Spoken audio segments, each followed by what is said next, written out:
2, 3, 4, 5, 6, 7. 1, 2, 4, 5, 6, 7.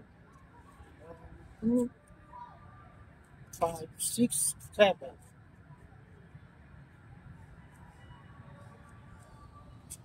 Okay po.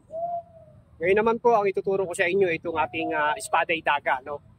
Isa-isahin natin siya para doon sa mga beginners. Paano naman natin gagawin yung drills na espada daga. So, meron po tayong stick and then ito po yung ating wooden knife, no? Prepared ko po na pag nagtuturo ay dito sa drills na to especially naka-thumb tayo, no? Naka-suporta yung ating thumb grip tayo. Hindi po tayo naka-full grip, no? Pero kung gusto niyo pong full grip, mas maganda po. Prepared ko lang.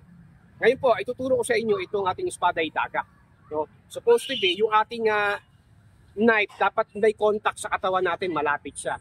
Para alam natin kung saan tayo, nasaan yung ating patalim, no? Okay. Ito yung ating basic na espada daga. So, una natin ipapalo itong ating stick. Downward lang. Ang ating knife, pwedeng nakadikit sa ating harapan para alam natin siya. Sa katawan natin at least. 1. Tapos, itong ating knife, tutusok siya pataas. Tusok. 2. Tapos, lalabas ko yung itong stick ulit. 3. Diagonal. Tapos, tutusok ulit siya. 4. Yung ating dagger.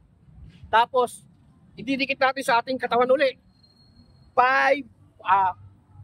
4, 5, 6, 7. Tusok ka uli.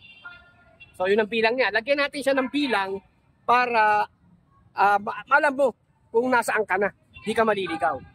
Okay, ready? Ulit-ulit tayo. 1. Palo, diagonal. Tusok. 2. Okay. Lapag dito yung dagger, lalabas ulit yung stick. 3. Tapos, 4. Okay? Sa taas ulit siya tusok.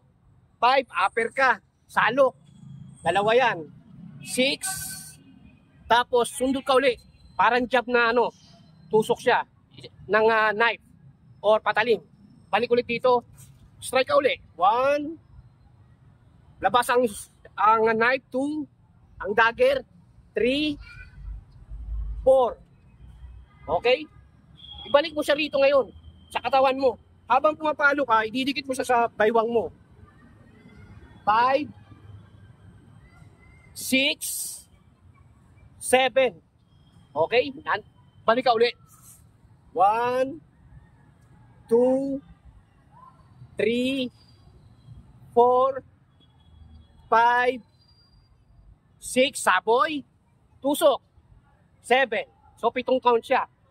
1, 2, 3, 4, 5, 6, 7. Pa? 1.